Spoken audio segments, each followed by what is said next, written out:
links, because you go for the presentation, how exactly the research papers will be presented. You will come to know for your further studies.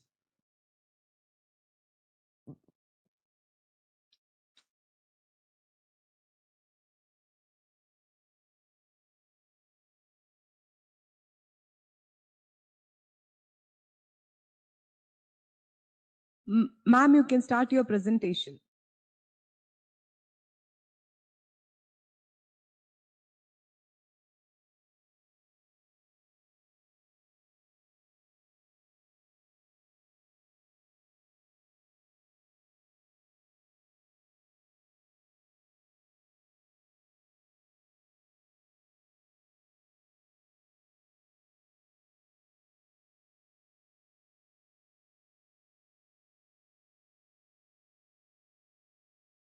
Nirmala ma'am, you can start your presentation.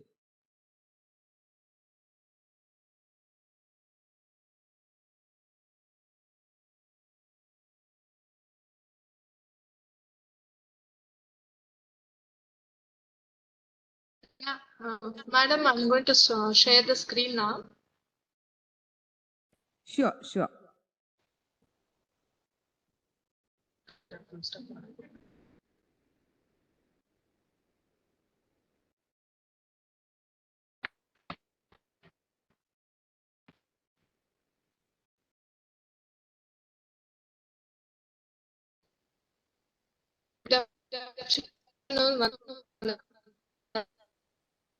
And all present here. I, Nirma, and my co-partner Hema, being coordinator, role of digitalization in sustainability and development business. With the fact people network advancement shows globalized, I introduced the title like digitalization in case of vast network, which led with the society as well as environment to enhance productivity with low-cost production or green product as well as globalization. As a digital technology has been developed with the new intention of sustainability in business model. For this purpose, sustainable development is to maintain a stable relationship between human activity and nature, which may reduce challenges. Ma'am, Hello, ma'am. Is it ma'am, audible? your voice is not so audible and clear, ma'am. Please be slow in your presentation. Your voice is not clear, ma'am. It's breaking and it's very fast. Is it okay, ma'am? Now is it audible?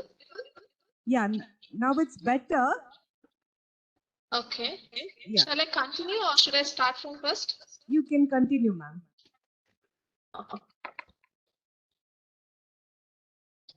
Objective of this paper title is to define the role and contribute of business to sustainability development, addressing sustainability impact on different perspectives, the effect of developing smart technology to secure the sustainability economic growth.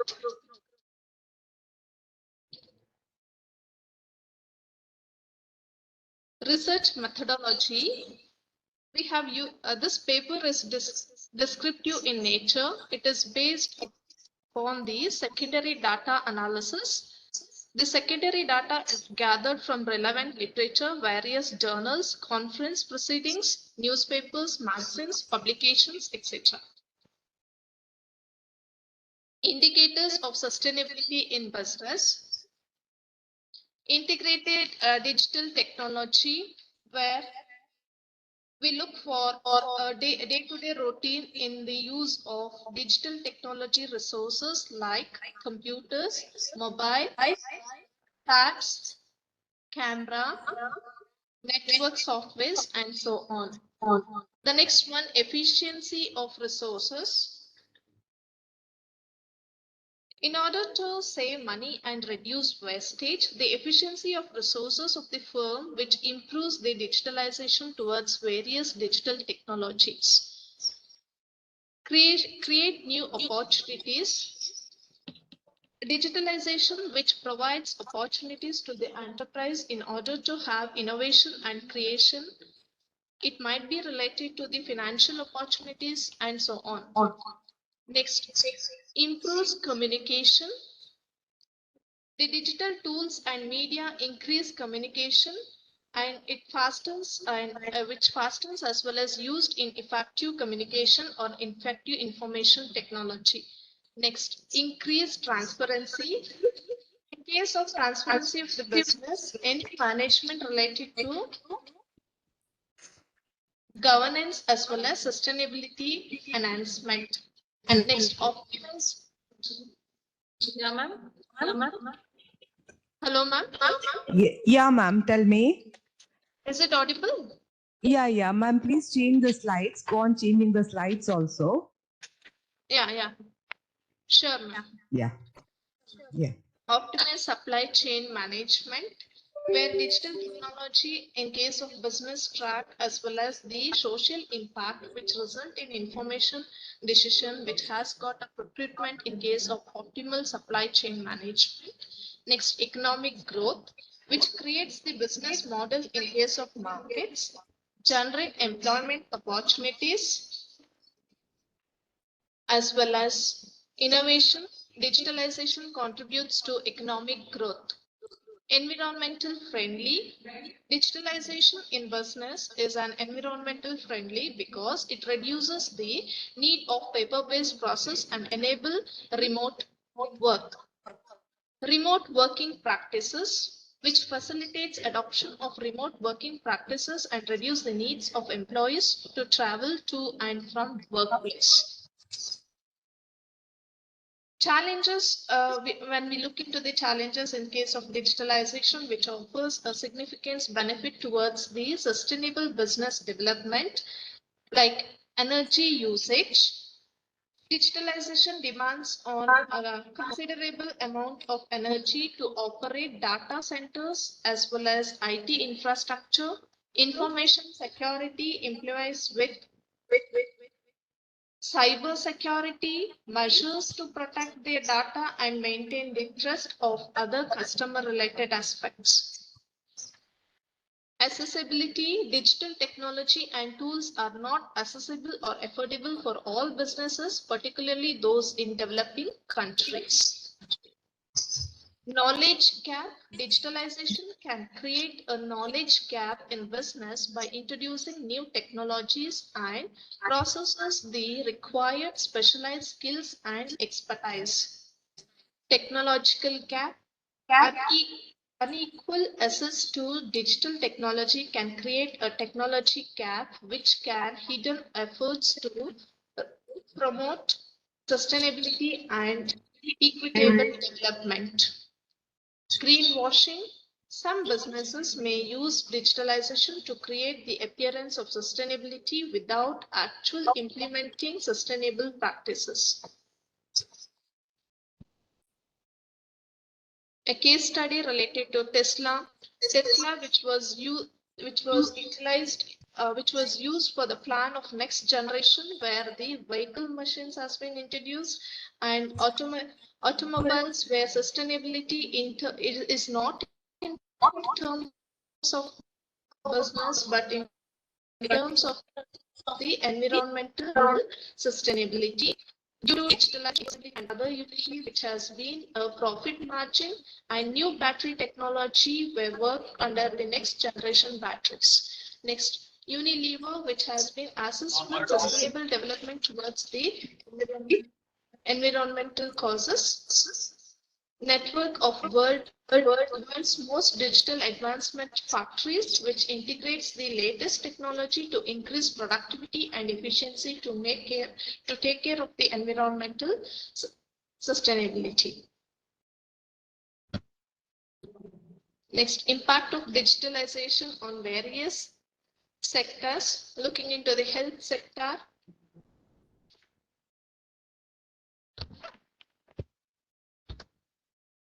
So next is the digitalization, impact of digitalization on various sectors.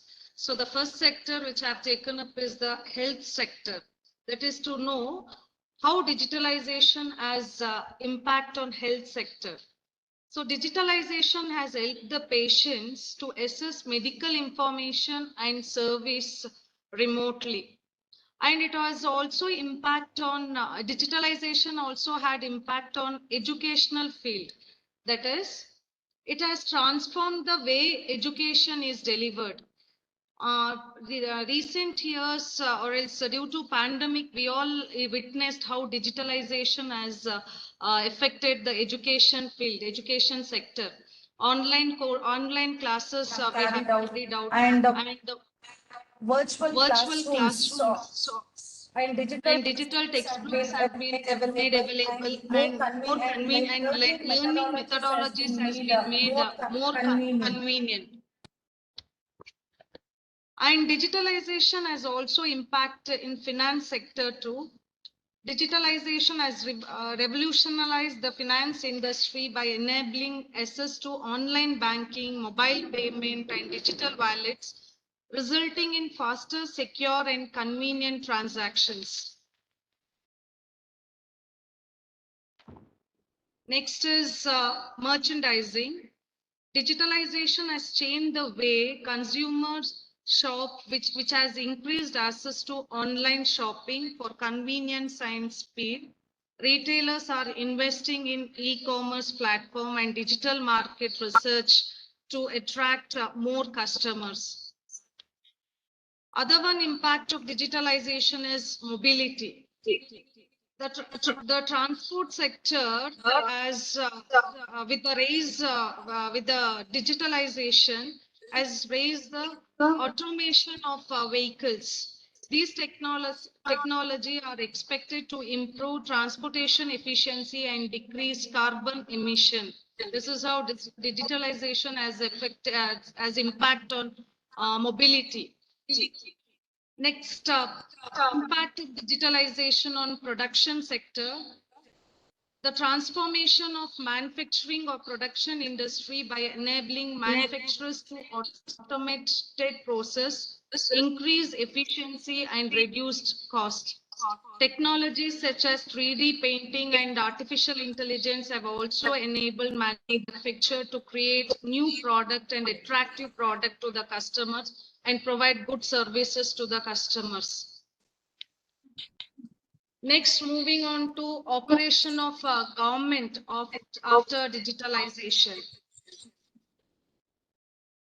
The government, the efficient or the working of the government has increased after digitalization. That is, the use of digital technology has enabled the government to streamline its operation.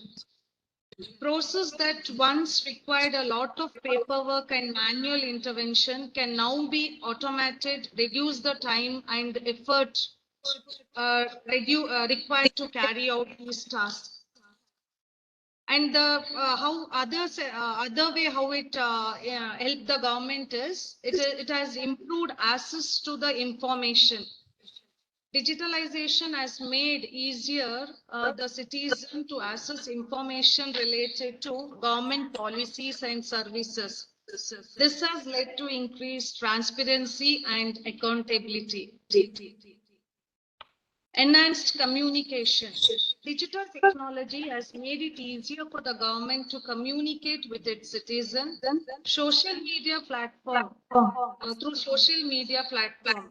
For example, digitalization has provided a direct channel for the government to share information and update with the public. Better service. The government is able to deliver or else give better service to the citizen more efficiently and effectively through the use of digital platform such as online tax filing, digital banking, and much more. And even improved decision making. Digitalization has also provided the government to make the decision and more to make wise decision with access to vast amount of data which can be used to make more informed decision.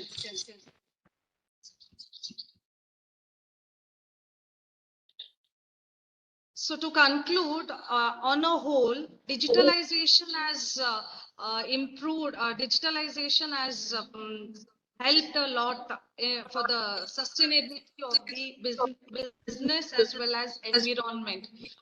By introducing technology and digital tools, business can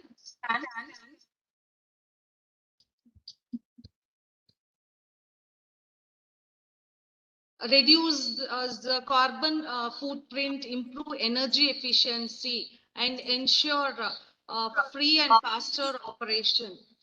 Moreover, digitalization has helped companies to track and manage their sustainable performance, making it easier to report and communicate their progress to the stakeholders.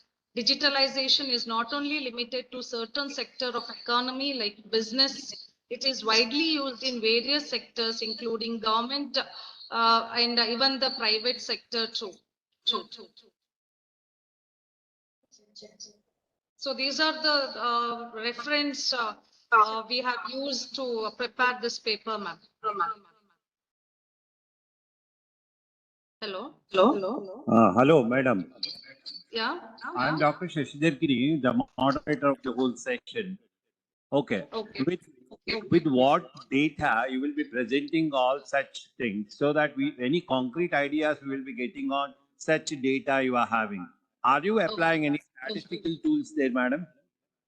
Statistical tools, we haven't, sir, because because of the time limit. Because Because of the time. how best you can speak about the digitization impact on the different sectors. At least some comparative studies, if you are doing, it will be easy for us to understand the things in a better way.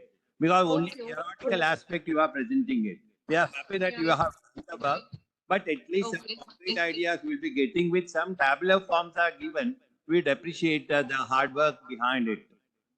Oh, okay, definitely, sir. Next time, definitely we'll do this. We'll keep this in our mind. Surely we'll take your advice. Suggestion we would like to give you so that whenever you present the paper, at least some concrete ideas you are supposed to have it. Theoretical presentation, it's all right, but at least some statistical tools will help you to get the better insights of digitization for the Fine, sustain. sir. I got it. Yes, yes, surely.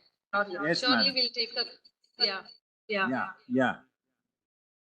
From the participants, any questions? Okay. Wait for a minute, madam. Any Okay, okay, sir. participants would like to ask any questions? One hand is there.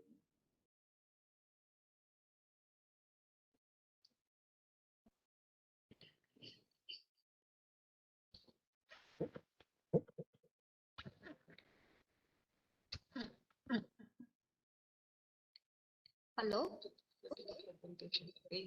1 minute, madam. Wait. We are just checking it out. Okay. Any questions related to the impact of digitization? Any questions from your end?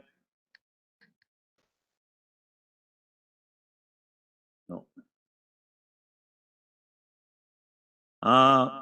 Mr. Mohan, would you like to have any questions for madam? Hello, Mr. Mohan is there? No. All right. Thank you, sir. Thank you, madam, for your very good presentation. Thank you. Thank you, sir.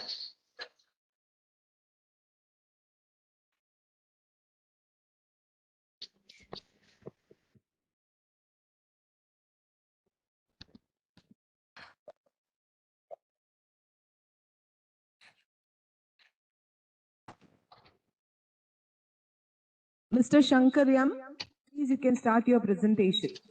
Yes, madam. Madam. Can you hear me? Yeah, sir, we can hear you. Yes, madam. So thanks for this opportunity. So myself, Shankar, working as assistant professor, government first year college, Riponpet. So me and my colleague has prepared the paper. So regarding the impact of CBDC on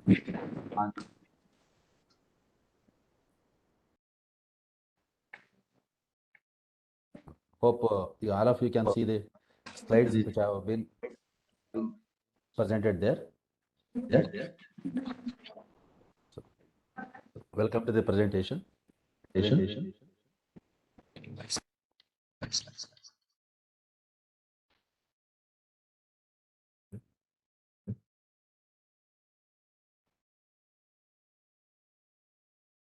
So this is the abstract of my paper. As all of you know that, so even though many countries are dealing with the cryptocurrency, India is in dilemma whether to accept the cryptocurrency as a legal one or not.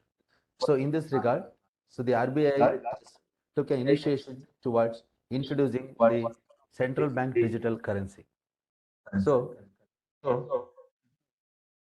seems to be new one. The many countries has already introduced this concept, that is a CBDC, central bank digital currency, like Yemen and France and Singapore and such other countries. They have already introduced the CBDC, and very recently, the India is about to introduce the CBDC in the last year during 1st of November. India introduced the wholesale digital rupee concept as a pilot study, and as on 1st of December, India has introduced the uh, retail rupee of CBDC as a pilot study. India is presently on working of pilot study in 4 centers, 4 places in India like Bangalore, Delhi, and Chennai, and Kolkata. In 4 places, India is introduced the CBDC concept as a pilot study. The main purpose of undertaking this paper is to know what is the impact of CBDC in the international trade.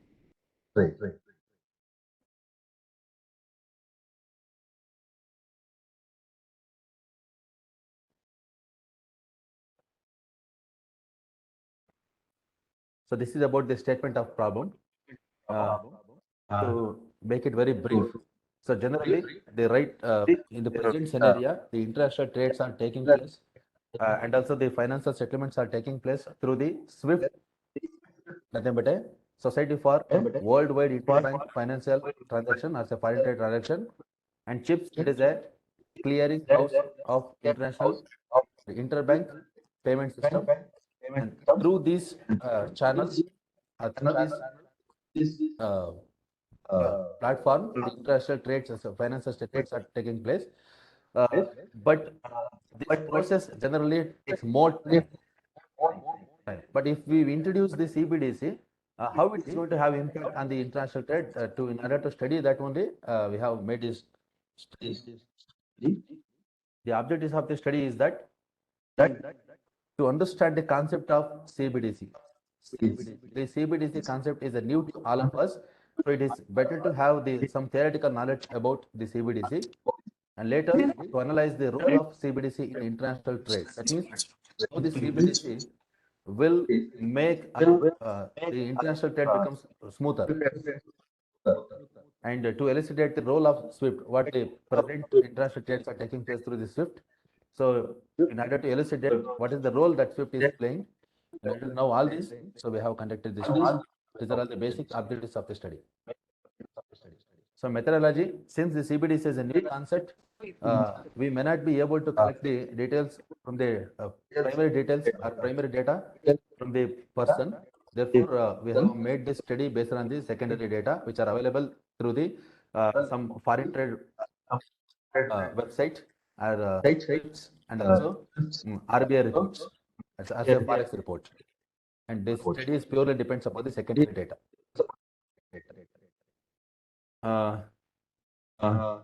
The concept of central bank digital currency, it is very interesting, even though presently we are having the UPI, internet banking, and such other payment system, or it's a digital payment system.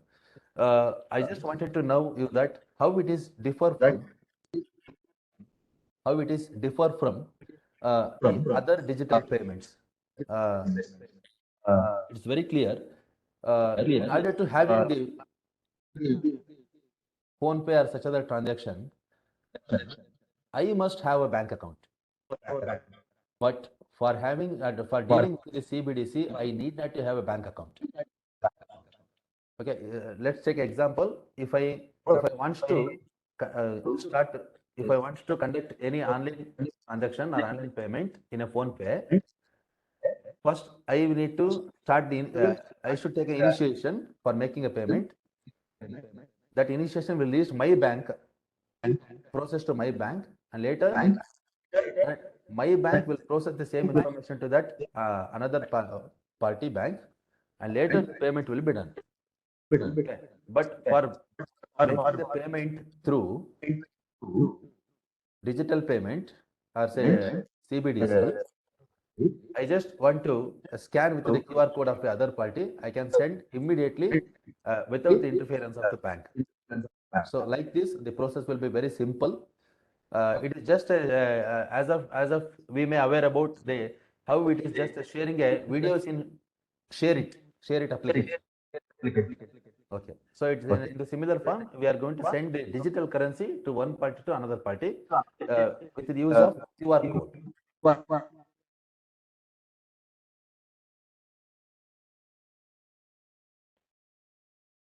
Next slide, please.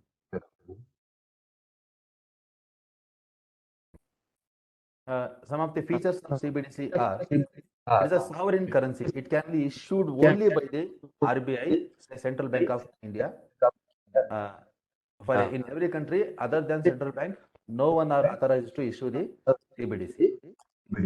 It appears as a liability in the central bank because any deposits made by the account holders to be considered as a liability. And it must be accepted as a medium of payment, like the phone pay, Google Pay, or like that. So, internet banking.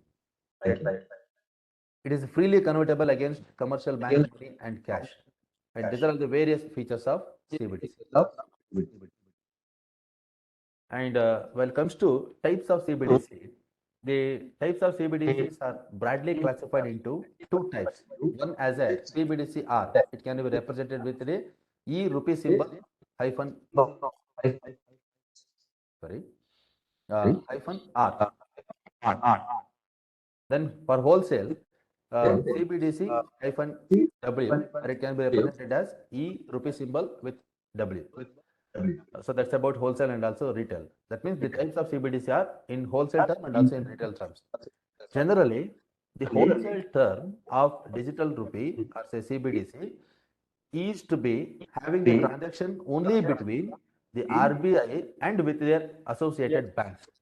Or to some extent, this wholesale can be used for international business or international trade transactions. And the CBDC rupee is offered for every individual of an India. Just to trade like just to trade like as how we are trading in the cash or physical cash transactions.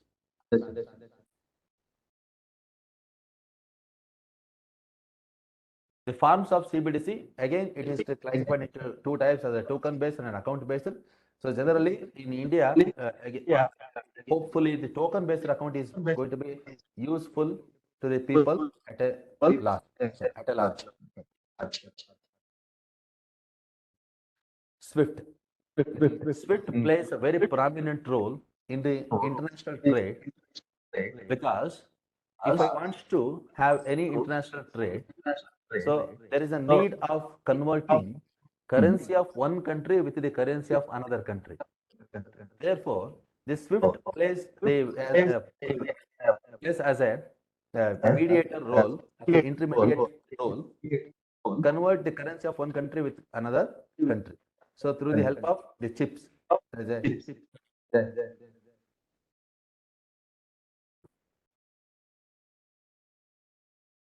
Okay.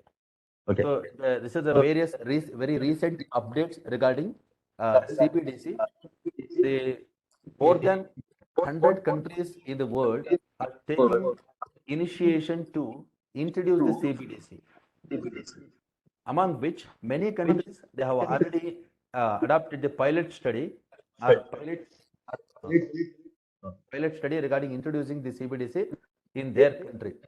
But in this, there are various countries, they have created their own corridor for making a payment of international, for making and also making the settlement of international finance through this corridor. Say, for example, this is a multiple CBDC bridge. It is also to be known as M bridge that takes place between the BIS, stands Bank for International Settlement, with the in association with the countries like Thailand, China, Hong Kong, and UAE.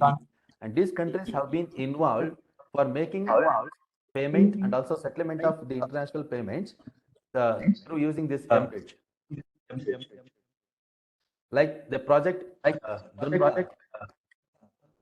It is a project between the RBI of Australia, Malaysia, and also Singapore, and also the South Africa. These four countries are involved to make and also settlement of the international payments through use of CBDC.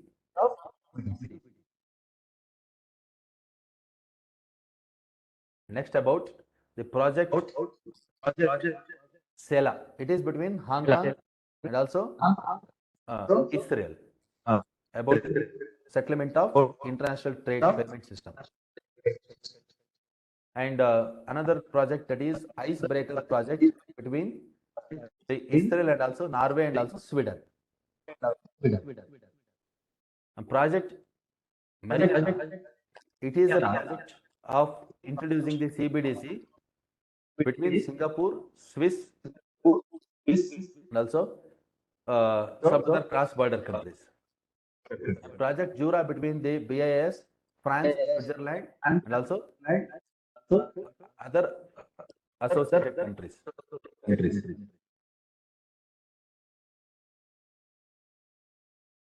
Project Rosalind. Once again, it is an initiated concept to introduce the CBDC for making international payments between England, London, and associated countries.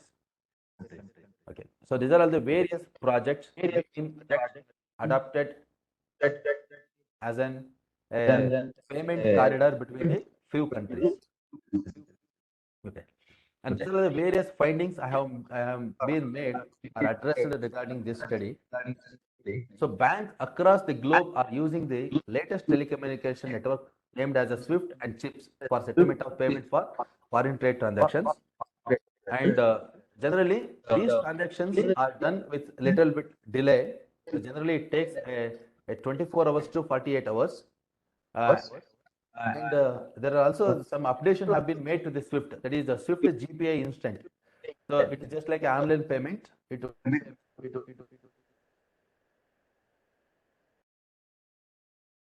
The SWIFT, that is SWIFT GPI instant. And CBDC across the world is in conceptual development or at pilot stages. So as we have already discussed about the CBDC, in many countries, it is still in a pilot study stage. And this is what the suggestions I can provide based on the findings. Definitely, the digital currency, if we introduce the digital currency as a CBDC concept, it will replace the SWIFT. That means the work of international payment settlement will be done faster than SWIFT. And CBDC will reduce the overall processing time, as the CBDC, the payments are made without the intermediation of the banks. The payments will be settled immediately, as quick as possible, and faster than SWIFT. So India considered as one of the leading international business hub for both import and export. This digitalization of payment system helps to expand the overseas business. So many times the countries face the challenges while converting the currency with another country. Therefore,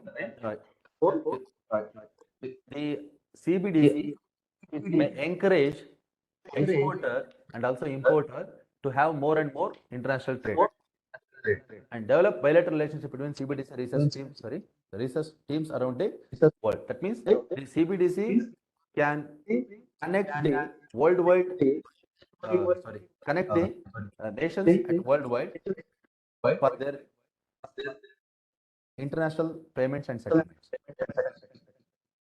And to conclude, the globalization has brought remarkable changes in the international trade.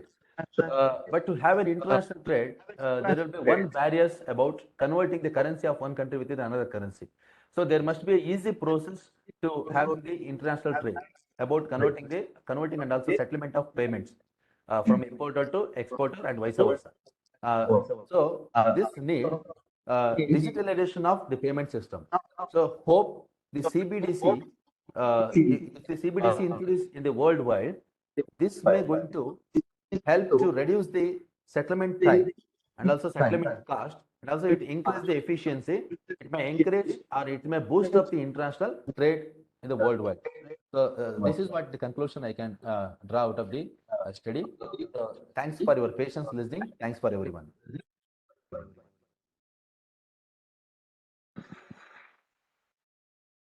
Hello. Hello, sir. Yes, Hello, sir. Am I audible, Shankar, sir? yes, sir. Tell me, sir. Sir, could you please give me the attributes of CBDC over the SWIFT? Because in one of the slide you have given, Ah, sir. SWIFT is the fastest one compared to CBDC. Sir. Fastest, and Actually- you have given CBDC is the faster one. Okay. Which one is better in the context? Sir, according to my knowledge is concerned, as per this study, the CBDC may replace the SWIFT in terms of it may gear up the speed of payment and settlement system while compared to SWIFT. Because in generally, in case of SWIFT, See, sir, 1 minute, sir. sir. Now, could you please tell me the attributes of CBDC so that we can go for the CBDC for the international trade, so that you will be Sir, I think the audio is interrupted.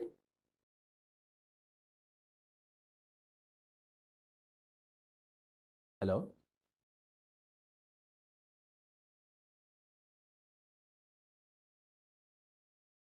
Hello.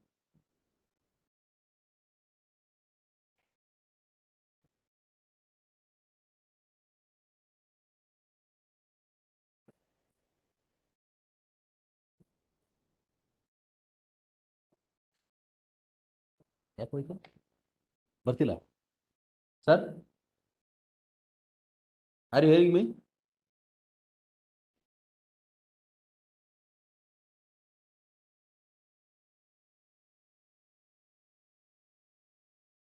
Hello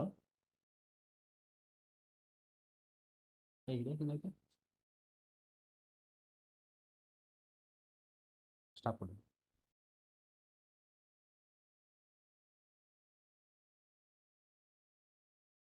hello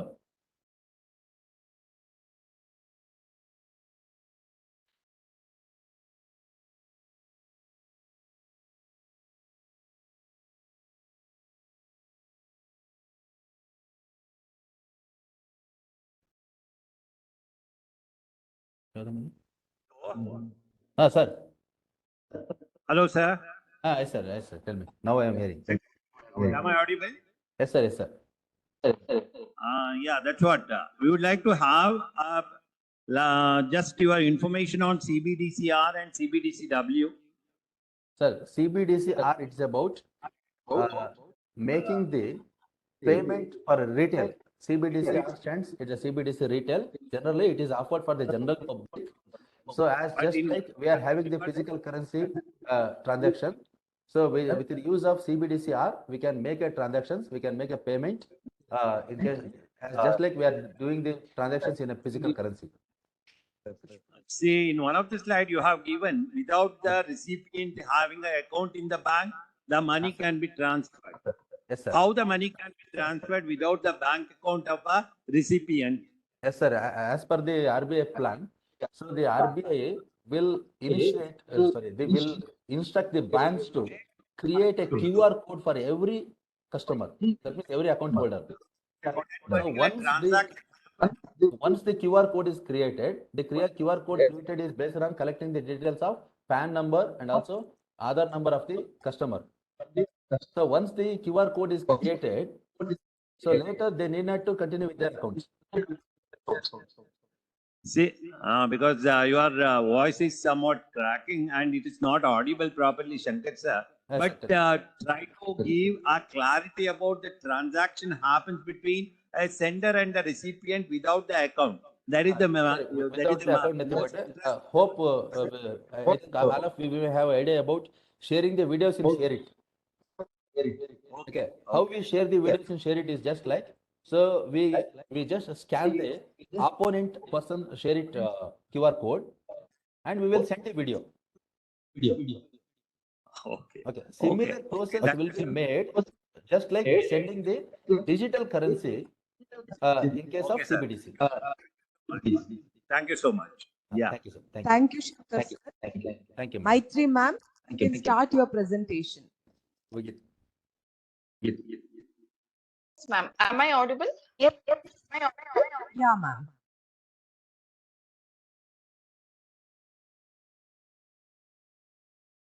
Ma'am, here we can not find your name. It is Rajat. Is it okay? Rajat Matthew. Sorry? Sorry? Yeah, ma'am, it's proper. Are you able to see the PPT? Yes, yes. Just a second.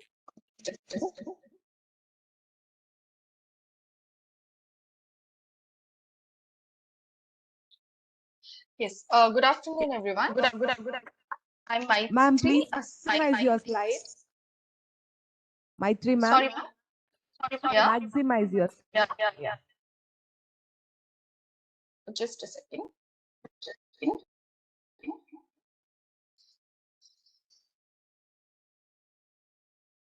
Is it fine now? You do it, madam. Slideshow, you do it. Give slideshow, ma'am. Yes, that window is not seen here. Just a second. Yeah, you can. Yeah.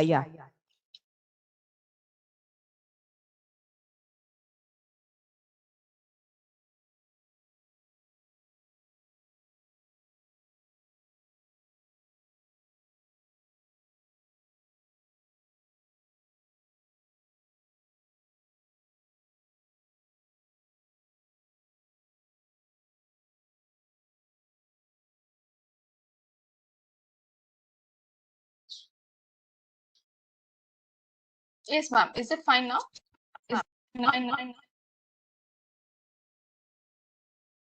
No, ma'am.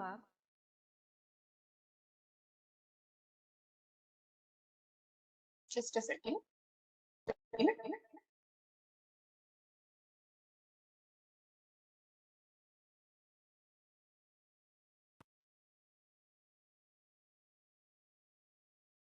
I'm unable to maximize it.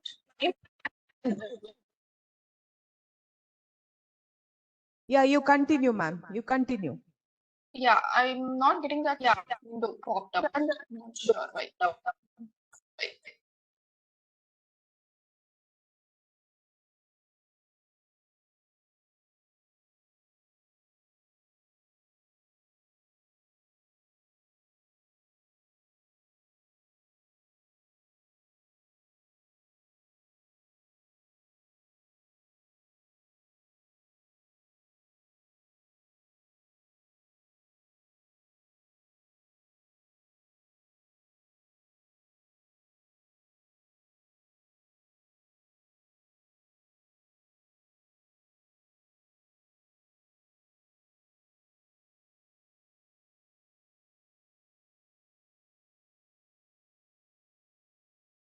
Oh, I'm unable to change the slide.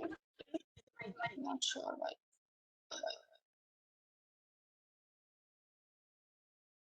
Madam, you continue. You continue it. You can't change the slide, madam.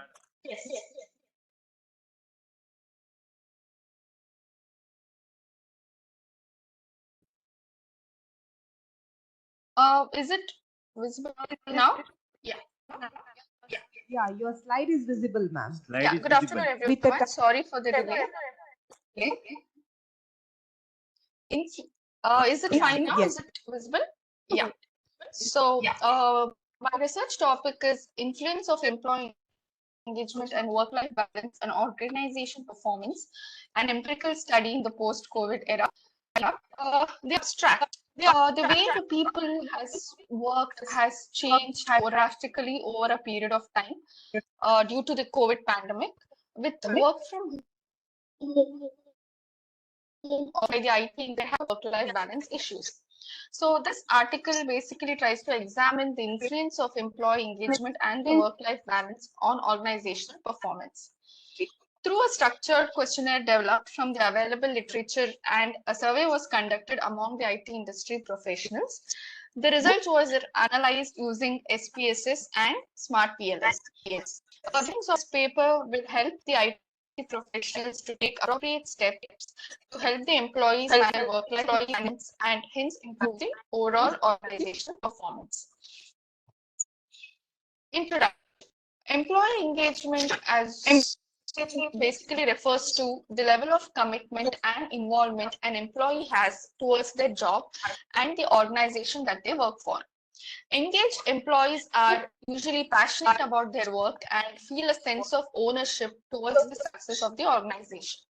Engaged employees are more likely to go above and beyond their job and being proactive in solving the problems, and they contribute to the development of new ideas and processes.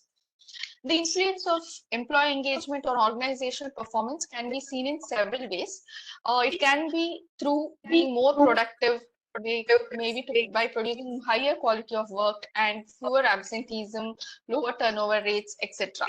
This ultimately leads to increased profits, improved customer retention, and better reputation for the organization. Work-life balance. Work-life balance basically refers to the extent to which employees feel that they have the ability to balance their personal and professional responsibilities.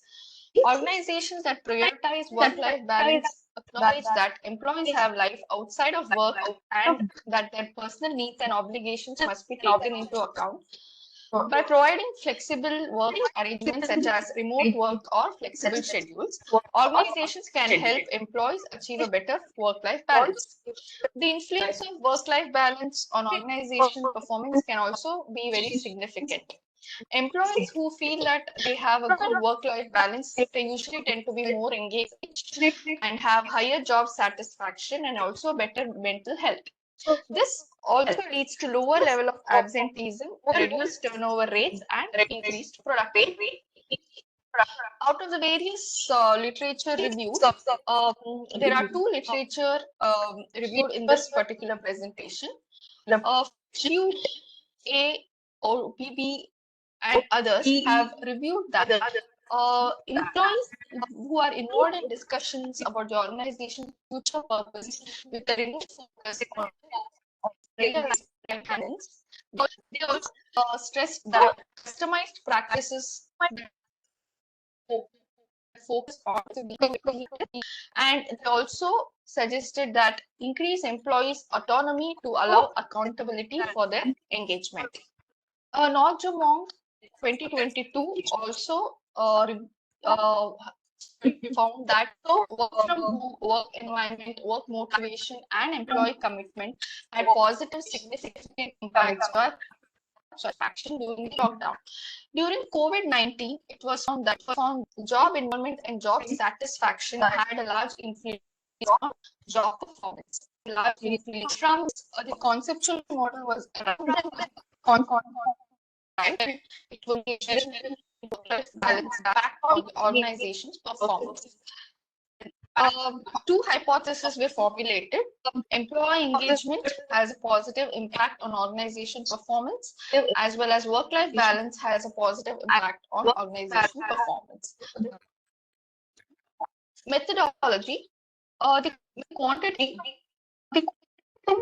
research methodology was used on about 450 ITMs, and simple random sampling used as a random sampling.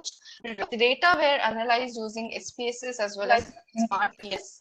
It found that both employee engagement and work-life balance had a positive impact on organizational performance. Conclusions. As we know, COVID-19 has significant impact on the work-life balance and the employee engagement of employees in organizations. Here are some ways in which work-life balance has changed in the IT industry after COVID-19. Increased flexibility. Remote work has given employees more flexibilities in managing their work and personal life. This has allowed some employees to better balance work and personal responsibilities. Blurred boundaries. Blurred boundaries basically explains that there is a thin line between work and personal life, which has made it difficult for some employees to maintain the work-life balance. This is mainly because the pressure to work for longer hours than what they would do at their office, or it is also to be available outside the traditional working hours. Burnout. The pandemic has also resulted in a lot of stress and anxiety for many employees, which usually turn out to be a burnout. Burnout can impact work-life balance by making it more difficult for employees to separate work and personal life, and it will also lead to increased absenteeism and turnover. Focus on employee well-being. Many IT companies have increased their focus on employee well-being during the pandemic by offering small health support or wellness programs and also flexible work arrangements. These initiatives aim to support achieving better work-life balance. Overall, while remote work has increased flexibility for some employees, it has also presented some new challenges in maintaining work-life balance. The IT industry has responded to these challenges by focusing on employee well-being and providing support to help employees manage their work and personal life during this difficult time. Therefore, it can be concluded that employee engagement and work-life balance play an important role in increasing organizations' performance. Yes. Thank you.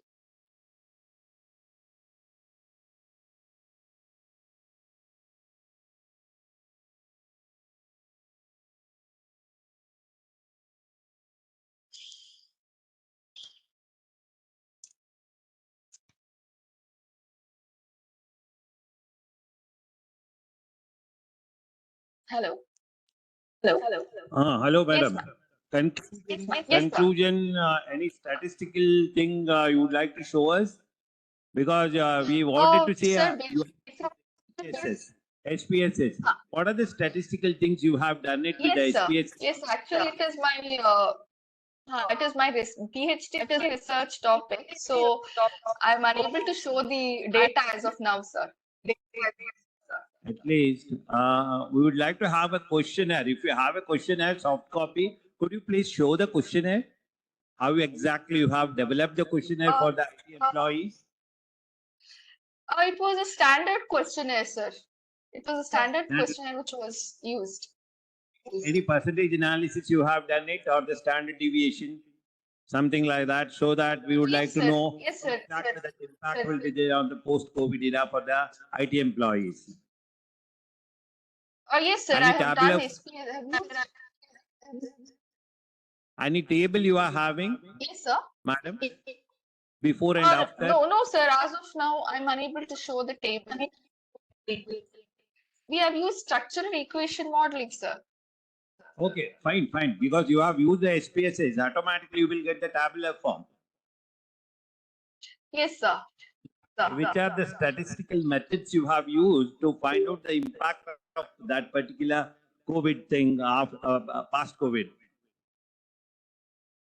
You have used the formula, we agree, but as you use the SPSS, it will give you the tabular form. Can you please show one table so that we'll appreciate?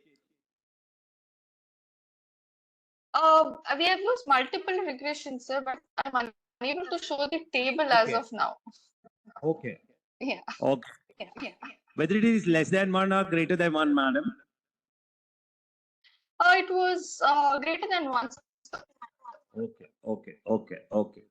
Okay, madam. Any questions, participants? Participants, any questions for madam, Maitri madam?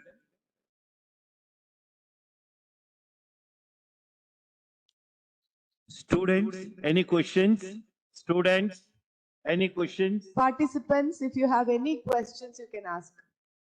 Any questions?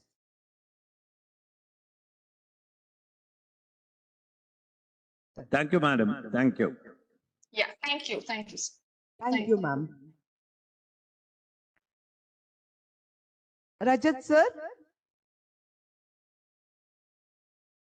Is my audio, is my voice audible? Yeah, it's audible, sir. Okay. Uh, uh, are you able to see my PowerPoint presentation? What, sir? Are you able to see my PowerPoint presentation?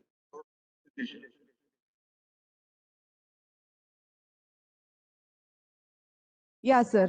You can start your presentation. Okay, the topic that we are researching about is tourist perception about homestays in post-COVID era. Atif, myself, Rajat, and Dr. Girannath are the authors of this paper. Hello. Now, about the Rajat sir? abstract of the paper. Hello. Hello, Rajat sir. Yeah. Am I audible? Yes, yeah, audible. Yeah, please share your PPTs. 1 minute.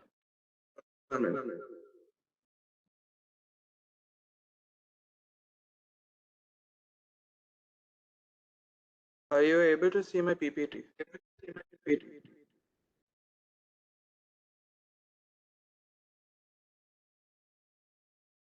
Sir, please have a slideshow. Slideshow. Give slideshow, sir. Is it visible Yes. right now? Yeah, yeah. Okay, sir. Okay. Okay.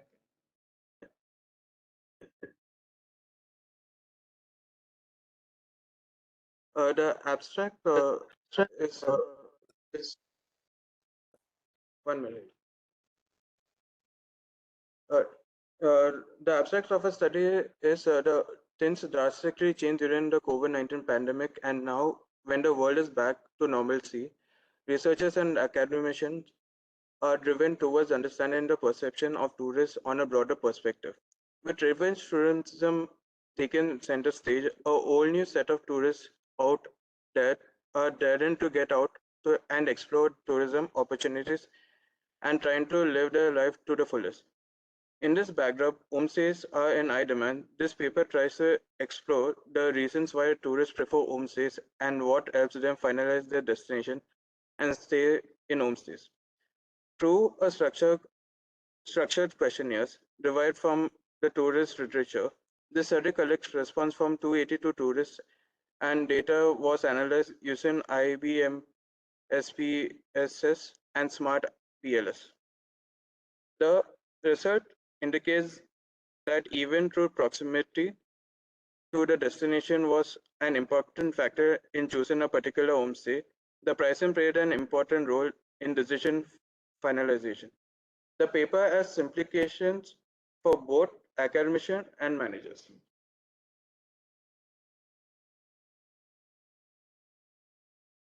The introduction is the homestays are tourist destination that can be found in lakes, beach, mountains, and other picturesque locations. Most people agree that tourism is a key economic driver and one of the largest and fast-growing industries in the world. A strong correlation between visitor satisfaction and their intentions to return confirm that pleased visitors are more likely to recommend the location or revisit the destination is higher. In homestay, you are treated like a guest, whereas in a hotel you are treated like a customer. Homestays is a type of inexpensive local hotel where guests are hosted in a family's home in nearby local neighborhood. You will receive a clean room or an apartment, fresh sheets, hygiene pack, and kitchen amenity when you stay at an homestay. Along with a local delicacy, your host may be so kind as to offer you a welcome drink or a special lunch. The objective of this studies is to identify the impact of functional, emotional, and social value on tourist satisfaction, to identify the impact of service experience on tourist satisfaction, to identify the impact on tourist satisfaction on behavioral intention. Now, this is a literature review.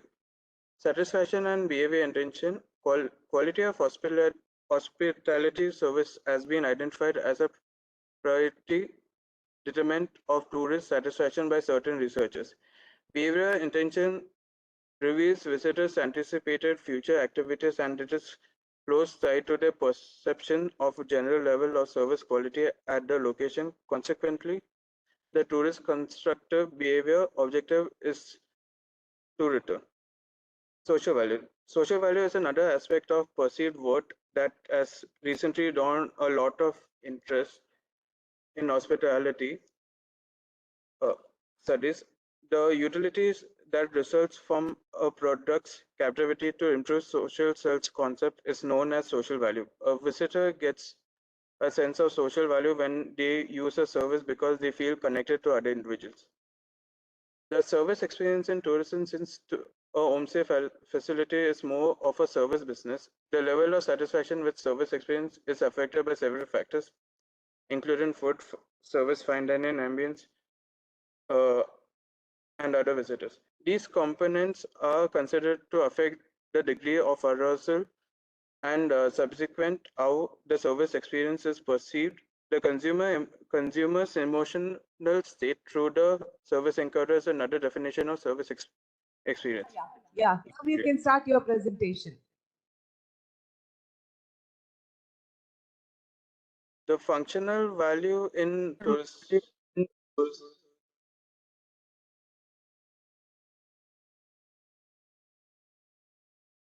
The functional value in tourism.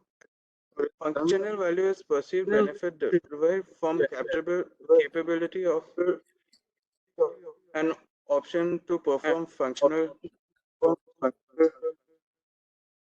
Sir, your voice is not clear. Uh, Rajat sir, your slides, please share your slides. I have shared my slides. Yeah, we can't see.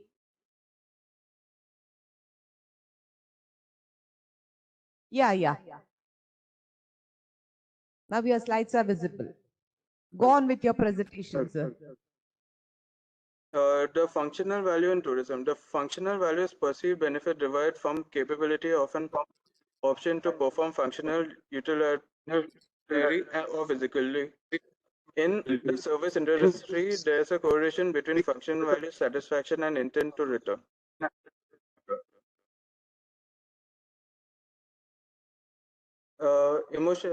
According to our studies, we have found that in the hypothesis that the emotional value has a positive influence on tourist satisfaction in an homestay with certain studies. And a functional value has an influence on tourist satisfaction. The hypothesis is that the functional value has a positive influence on the tourist satisfaction in homestay post-COVID. Social value influences on tourist satisfaction. It has a positive influence on tourist satisfaction is our hypothesis. Service experience has a positive influence on tourist satisfaction is our hypothesis in the. And tourist satisfaction influences the behavioral intention is positive. It has a positive influence on behavioral intention. Now Atif will take the rest of the slides. So this is the research gap. So studies have shown that the functional, social, and emotional values have the positive impact on the tourist satisfaction. So some studies have shown the service experience has the positive impact on the tourist satisfaction. And like other have shown the tourist satisfaction has a positive impact on the behavioral intention. So these studies are mostly done in the developed countries compared to the India. So this paper, the goal is to study the factor affecting the behavioral intention in the local homestay in India.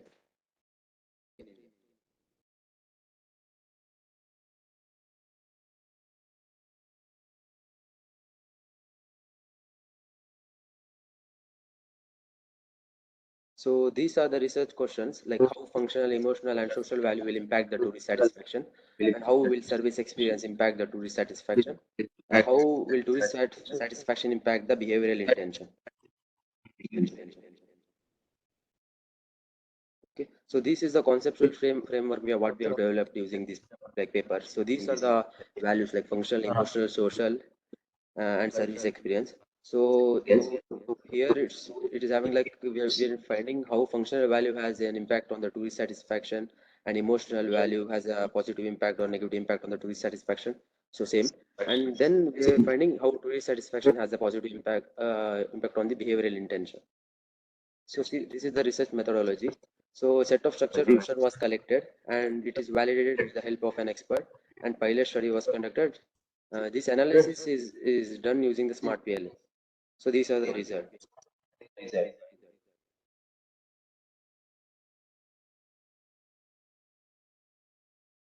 So limitation due to the time constraint, the sample size was very limited. We could have collected more data. Yeah. Thank you. Thank you.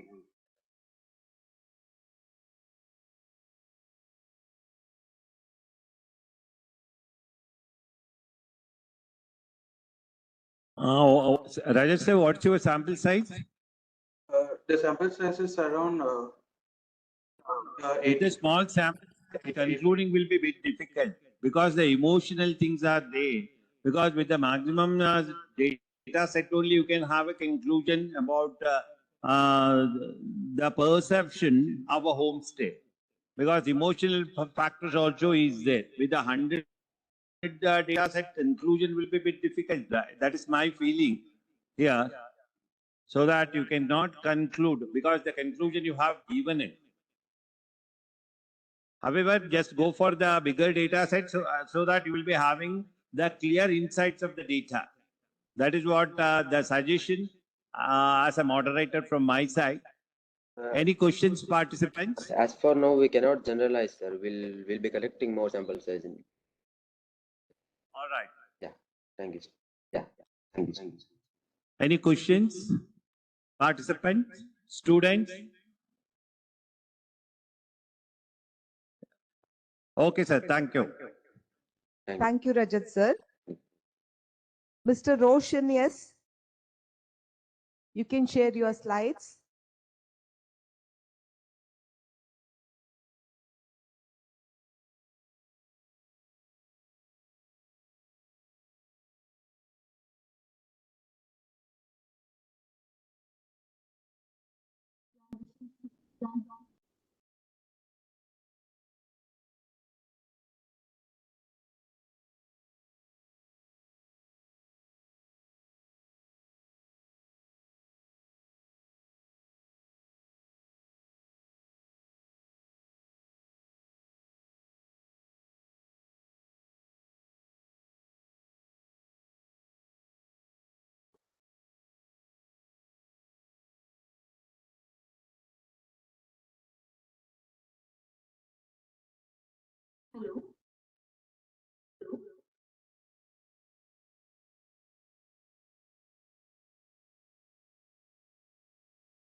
Hello. Hello. Yeah, am I audible?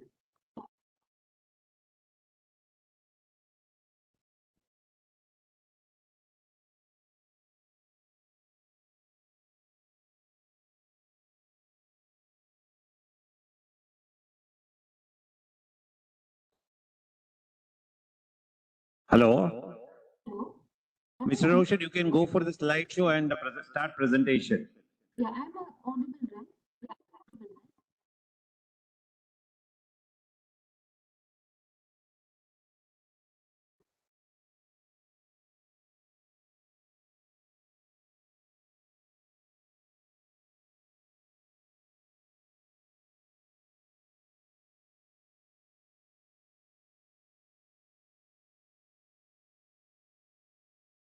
Yeah, I'm sharing the presentation.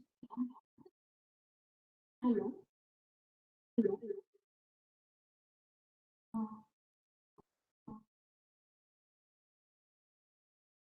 sir, am I audible?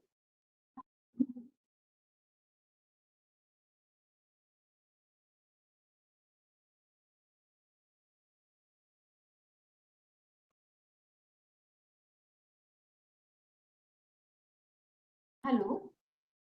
Hello. Okay, can you see the presentation? Yeah, ma'am, we can hear you. Yeah. Please go on with the presentation. Sure. Good afternoon. The impact of Roshan, sir, you can start your presentation. Yes, sir. Yes, ma'am. Yes. Am I audible?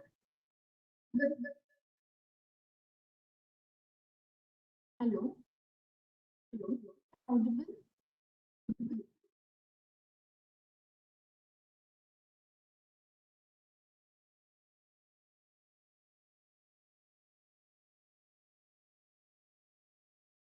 Hello. Please start your presentation. Ma'am, am I audible? Ma'am, your voice is not audible. Okay. Yeah, I start the presentation. Investigating the impact of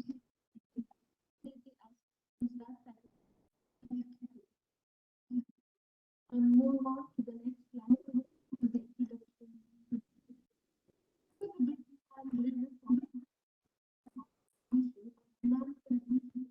Roshan, sir, we can't hear you. Ma'am, Roshan, sir.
yeah, now am I audible?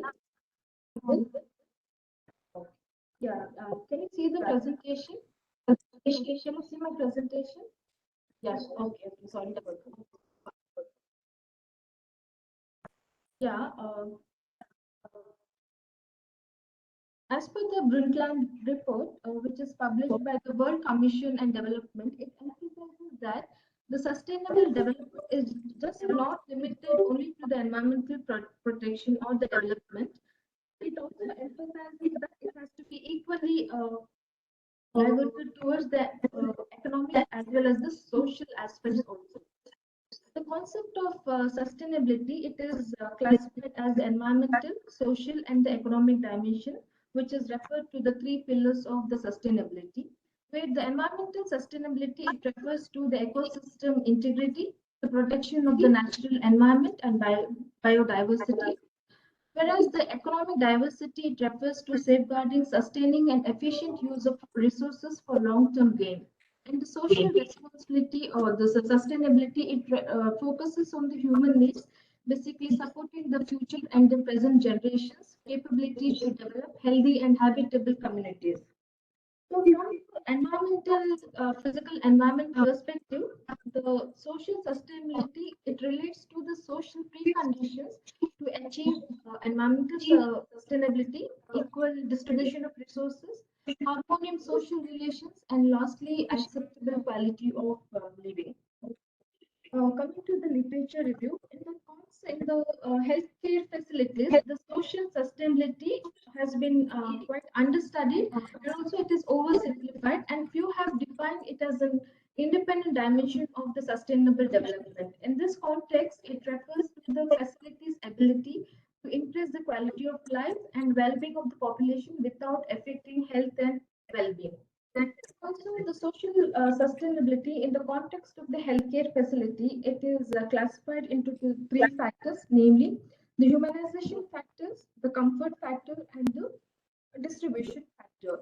The main aim of the study is to assess the satisfaction of the staff working in the healthcare facility on the social sustainability aspects. The objectives of the study being to identify all the indicators of social sustainability aspects in healthcare environment, and also to evaluate the staff satisfaction with social sustainability aspects in the healthcare facility. The dimensions of the social sustainability, as already discussed, are the humanization factor, but the indicators of the humanization factors includes the social, the safety, security, which is mainly protecting the safety and the security of the facilities infrastructure. The second one being the hygienic conditions, that is keeping the surfaces and all the medical instrument and equipment clean and decontaminated. And the social aspects, it is mainly to towards the staff cooperation and the degree of user involvement, and also the attention to both environmental, architectural, as well as the medical ones. Basically, analyze the general well-being of the healthcare facilities which are surrounding any facility. And the second main dimension, which is the comfort factor, it includes the dimensions such as the daylighting, which is mainly to enhance the quality of lighting level in the hospital, as the natural light benefits hospital patients as well as the staff. The thermal mainly to improve the thermal comfort to the users in the hospital. The indoor air quality, improving indoor air quality and ventilation, reduces the infection risk, which also the acoustics to create a noise-free atmosphere and statistically divide the density of the hospitals. The third pillar being the distribution factor, which refers to the accessibility and the pathways. This is mainly to shorten the distances of connecting the paths and the accessibility of the spaces. The second dimension being the space accessibility, it refers to the possibility of any functional changes in the spaces when it is required. This is to ensure continuous and lasting efficiency in the facility. The third dimension is the spatial layout, which is mainly to evaluate the functionality from the operational and the architectural point of view. So the method adopted for the study is the survey method. The survey questionnaires were developed and it was validated from the experts. It included both the closed as well as the open-ended questionnaires, which were pertaining to three aspects of the social sustainability, mainly the humanization, the thermal and the distribution factors, and also it included the other details of the participants. Mainly the three hospitals were considered for collecting the sample sizes. The survey also was distributed to all the staff working in the hospitals, and the participants were rated on 4-point Likert scale, which was ranging from very satisfied to very unsatisfied. Yeah, coming to the results of the study, 50% of the participants were satisfied with the safety and the security aspects of the hospitals, where 37 were satisfied with the safety and the security services offered by the hospital. Among all the three hospitals compared, Hospital A were more satisfied with the services when compared to other two hospitals. And coming to the comfort factor, which is the second dimension of the social sustainability, the results showed that majority of the participants were dissatisfied with the comfort of the hospital facility, and also which the comfort included the lighting level, acoustical levels, indoor air quality, thermal comfortability, and 32% of the participants were dissatisfied with the lighting factors in the healthcare facility, and a few half the participants were satisfied with the thermal factor, and few are not satisfied. Also, coming to the distribution factor, around the majority of the participants were happy with the access and the pathways that were designed in the hospital. For the space flexibility, which is the second component of the distribution factor, around 60 to 70% participants were dissatisfied with much option given for the arrangement of the spaces. And coming to the overall satisfaction, the result shows here the overall satisfaction of the participants among the three hospitals. So among all the components, 65% of the participants were highly satisfied with the access and the pathways. For the space flexibility, they were quite, dissatisfied with not much option given for the rearrangement of the spaces. And the study also included the open-ended questions to just to explore how the participants felt and what they would do to achieve the social sustainability. So some of the aspects are mentioned here, given by the hospital participant. These are the statements I've just collected and put it across for all the what do you say the factors across the humanization factors, where they felt that the public entry to the hospital should be more regulated. They also felt that easy and safe access to the medical rooms and devices are very much required. Cleanliness is also important among most of the participants. Should also frequently kept clean and neat. So coming to the comfort factor, we found that there was poor lighting in most of the areas, and that was not a concern. And also the natural lighting is have to be good in most of the hospitals, and ventilation in crowded areas, giving option to control the indoor environment. So these were the statements which were collected from the open question. Coming to the conclusion, the survey and the result, it has demonstrated that the factors like environmental, economic, and the social aspects can be measured using relevant indicators. Also mentioned that among the social sustainability aspects, the participants they rated comfort as one of the most important or top priority when compared to distribution factor, which is coming at the second priority, and the humanization factor, which comes as the last priority.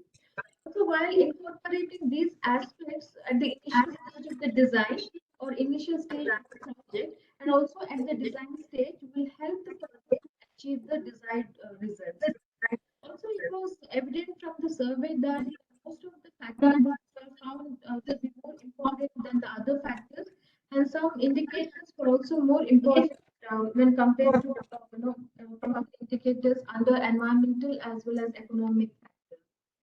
So the study concludes that a standardized tool may be required to be developed to assess the social aspects in the healthcare facility, and also considering the social aspects right at the design stage will have a benefit to the stakeholders, users, and also contributes to the sustainability in the healthcare facilities. These are the references that were taken study, and thank you.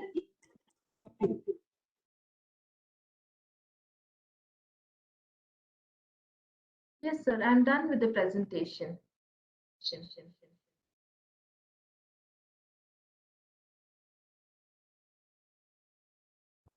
Yeah, ma'am. Thank you so much. Yes, thank you. Yeah. Navya ma'am. Hello, ma'am. Am I audible? Yeah, ma'am. You are audible. All right. Please give me a moment while I share my screen. Sure, ma'am.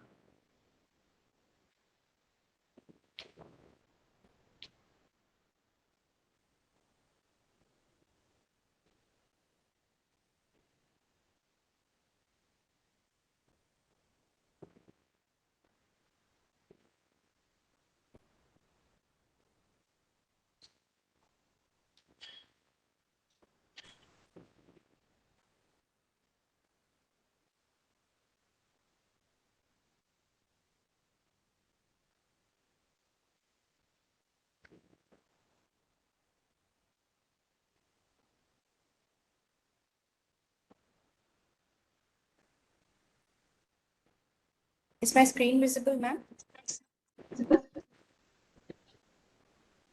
Yes, ma'am. Your slides are visible.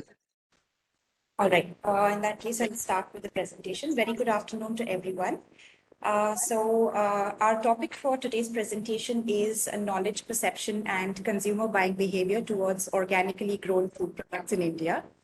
Before we actually go on to introducing the topic and providing details on the methodology, I'll be providing a gist of what we've studied through the entire paper and our research. Our main objective of conducting this study was to identify the relationship that exists between the knowledge, perception, and consumer buying behaviors towards organic food products or organically grown food products. For this purpose, during the study, we made use of a structured questionnaire consisting of a dichotomous scale, which was administered to a sample size of 400 respondents across the study region. Our main aim was to understand the knowledge and perception that consumers had towards organically grown food products. And for data analysis, we've made use of chi-square testing and simple percentages. For chi-square testing, we've considered a significance level of 0.05. And some of the major findings that we've seen during our study included aspects where the perception of respondents towards organic food products has been positive in more than 90% of the individuals. Predominantly believing in the fact that organic food certainly has guaranteed quality, is environmental friendly, sustainable, and good for health. And it has also been noted that most of the respondents have felt that organically grown foods are superior in quality in comparison to conventional products.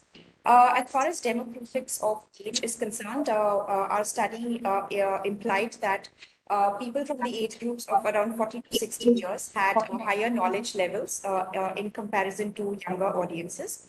And our statistical results reflected that amongst the various demographic variables such as occupation, age, the monthly income levels of the family, etc., there was a significant relationship that existed with the perception scoring. So 88% of our respondents have preferred the use of organic food products, and especially with 35% of them stating that their overall intake of organic food products post the COVID-19 pandemic has comparatively increased. So, talking about introduction on the topic of organically grown food products and organic farming. All of us know that considering the global landscape that we have today, there has been a rapid acceleration of industrial development. So considering the industrial development and the growing needs of an ever-growing population, a lot of pressure has fallen on the agricultural sector in terms of enhancing the crop production to meet that growing demand. So in order to achieve this, a lot of farmers have naturally gone into making use of chemical fertilizers or herbicides, chemical substances and pesticides in order to grow, the crop production, in order to enhance the supply for the growing demand and the growing population. Now, considering the awareness about how harmful these chemicals can be and how it has caused detrimental effects to both humans and the environment as a whole, a lot more people are becoming increasingly aware of the side effects that inorganic crops or conventional food products have had, vis-a-vis the benefits that organic food items have to offer in the current scenario. So a lot of dissatisfaction amongst consumers or individuals as far as non-organic food products has been increasing, especially due to health concerns and also concerns pertaining to the environment. A lot of these movements, especially safe soil movements, have contributed to more awareness about the environment and how the increased use of pesticides, fertilizers, and herbicides have been causing the quality of soil to degrade over the years, and is also adversely affecting our water bodies and our environment. And despite of basic aspects of washing food products, it has been noted that a lot of consumers have been consuming microplastics as well as a lot of chemicals as a part of their daily diet. So this has predominantly resulted in widespread movement of organic farming and consumption of organic food products. And that is why we are focusing on this increasing awareness of consumers on environmental degradation and health benefits of switching to organically grown food products in our research survey. Okay, and so what we've understood from our study is that organic farming, which is basically a method of agricultural a process where manual labor and a switch to natural resources has been made, that is completely free from harmful pesticides and chemical residues. So even during processing of food products, organically grown products are not treated with any kind of artificial preservatives or industry solvents. Likewise, they're not treated with synthetic food additives. Hence, organic farming and organically food products becomes a very transformative approach, not just for soil conservation, for environment, and for agriculture as a whole, to replace the traditional methods that have been using pesticides and chemicals over years now. But it's also a very sustainable method of farming because both environmentally and economically it becomes very effective in terms of improving fertility of the soil on cultivated land. And considering the minimal use of any kind of additives or irritants or artificial preservatives, the overall health of human consumption is also maintained when you take into account organically grown food products. So if you look at the overview of organic farming in India, we have been into practicing organic farming for quite a while. This is mainly because India has a very diverse set of natural resources and an agroclimatic, which makes it very feasible for India to practice organic farming. It is interesting to note that India is the largest number of organic producers in the world, and we rank 8th as far as the world for organic agricultural land is concerned. And one of our northeastern states, which is Sikkim, has become the first state in India to be recognized as a 100% organic state as well. So when we talk about organic farming that is free from pesticides and the use of solvents and chemicals, we are looking at organic farming in the areas of food products such as oil seeds, sugar canes, fruits and vegetables, millets, cotton, the growth of pulses, and medicinal plants, as well as commercial crops like tea, coffee, rubber, spices, dry fruits, and other processed foods as well. Moving on to the objectives of the study, our primary objective of the study has been to explore consumers' knowledge towards organic products and to try and understand what is the perception of individual consumers towards organic products, as well as gain an understanding and an insight into the reasons for consuming organic food products. As far as, hello? Hello? Yeah, am I audible? Yes, ma'am, you are audible. All right. So as far as the problem of study is concerned, we have considered a hypothesis wherein we have taken a consideration on the significant association that exists between each demographic variable and the knowledge score, as well as a significant association between the demographic variables and the level of perception of consumers. The methodology of the study that we have followed, basically, we have combined a mix of both quantitative and qualitative study for our research activity. The primary data has been collected through a random sampling method, wherein we have incorporated a total of a sample size of 400 residents across the study region in India. And we've also taken into account customers who've been visiting retail outlets and other outlets for organic products and organic product marketing agencies. For the collection of our primary data, we've made use of a dichotomous questionnaire survey, which is a structured questionnaire to understand knowledge, perception, and buying behavior. So our questionnaire was divided into 3 sections, basically. The first 2 sections consisted of questions that are pertaining to knowledge as well as perception. And the other part, we tried to interview consumers and find out about the buying behavior or their goals of buying organic food products. As far as our secondary data is concerned, we have inclusively shortlisted a total of 26 research papers, including journals and various websites. And through an extensive review of the related literature therein, we have tried to identify the relationship that exists between perception of consumers towards organic products, the knowledge that they have on organically grown food products, and the overall consumer behavior towards organic food products.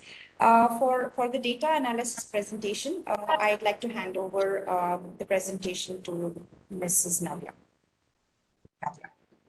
Hello, ma'am. May I audible? Hello. Go ahead with the presentation. Okay. This table shows that demographic profile about the respondents. Here, out of 400 respondents, 52% were males and 48% were females.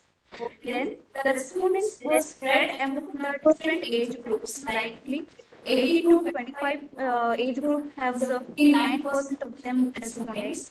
Then 25 to 40 years of age group have 26% of age group. Then 40 to 60% have then has 12.5% of them are respondents. Then about 60 and above, they constitute the 2.5% of the survey. Then about the education is concerned, here the 5.5% of the respondents are who completed the metric educations, and the most of the chunk of the respondents were graduated with 58.75% of the respondents. Then about the 33.25% of them respondents are completed their higher educations. Then about the occupation is concerned, here the major chunk is by the homemaker with the 52.5% of them are homemakers. It was followed by the professionals with the 28.5% of the respondents. Then the students have 10.5%, then business and retired persons have 7 and 1.5% respectively. About the region is concerned, here the most of the respondents were from the urban region with 77.5%. That was followed by the rural people, that is 14%, and semi-urban people with 8%. Then another demographic variable is concerned is income. Here the people with the 50,000 of the salary, they have the 37.5% youth were respondents. Then the people in the range of 50,000 to 1 lakh salary, they were 36.25%, and 1 lakh above were 26.25%. Then about the consumers' knowledge about the organic foods. Here, to understand the knowledge, we use the 9 questions and to assess the consumers' knowledge about the organic food products. Here, respondents' answers were marked as a 1 for every correct answers and 0 answers for the incorrect one. Here, each respondent's score is calculated by adding up the answers to all 9 questions and then divide by the number of respondents. This table shows that 90% of consumers are aware that organic food products are produced without the use of the man-made fertilizers or the pesticides. And it also shows that these organic food products, they help for the environment, means they are protecting the environment, and they shows they are the very healthier than the conventional food products. Then about the 80% of the organic products have less risk exposures to pesticides than the conventional products. So they can be helpful for eliminating the food poisoning risk among the elders, pregnant women, and kids. And even though it has a higher price, they are economically efficient in the reducing the environmental impacts. Again, this table also shows that 50% of consumers, they are not aware that organic farming require the certificate for the all stakeholders in the organic food supply chain. And the farmer must meet the standards of production that outlined by the inspection agencies. Then about the this table, it shows that association between the demographic variables and the knowledge scores. To assess the association, we use the chi-square analysis and the p-values. Here it shows that 6.96% of male have the more knowledge than the female. And in the age group is concerned, here the people with the 40 to 60 age and 60 and above have more knowledgeable than the our youths, that is who are in the range of 18 to 25 and 25 to 40 years of the age. As education is concerned, here the masters, means the respondents with the higher educations, they have the more knowledge compared to the graduations and the metric one, means who completed their the SLCs. Then about occupation is concerned, here the homemakers, they have more knowledgeable than the other occupations. Then it was followed by the business with the 7.3% have the knowledge, and the professionals have the 6.62% of the knowledge, and retired and students have 7% and 6.78% knowledge about the organic food products. About the region is concerned, even though urban region people are more in the respondents or in the survey, the rural people have the more knowledge than the urban people. Even though they have more facilitation, urban people have more facilities, but rural people are more aware about the organic food products than the urban region with 7.2% of the knowledge. Then about the income is concerned, when compared to the higher income people, here the lowest income is the people with the less than 50,000, they have the more knowledge about the organic food products.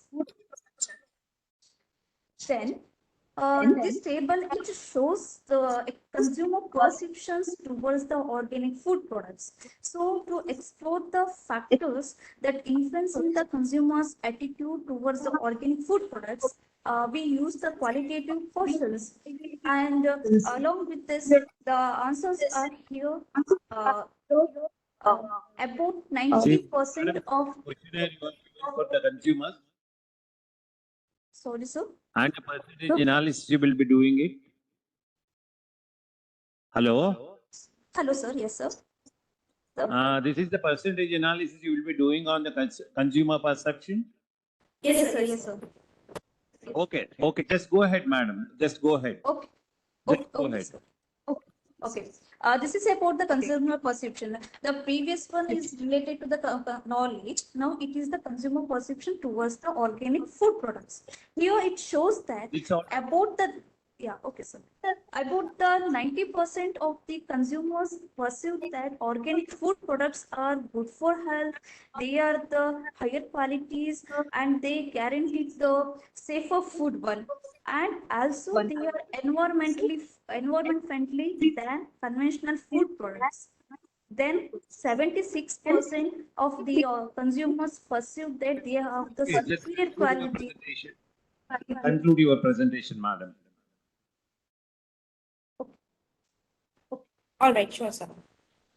All right, so we will move on to the findings of the study in that case. So the overall mean score that we received for the total population was a sum of 6.83 out of 9, which clearly shows that there is a good knowledge that exists among respondents as far as organic food products are concerned. And like what we see in the data analysis, those respondents who had higher education, homemakers, and those from the business class as well as seniors, and people from the rural side had considerably far more knowledge about organically grown food products in comparison to other categories. And people from the age group of 40 to 60 were more aware of organic food products and the benefits that came along with the same.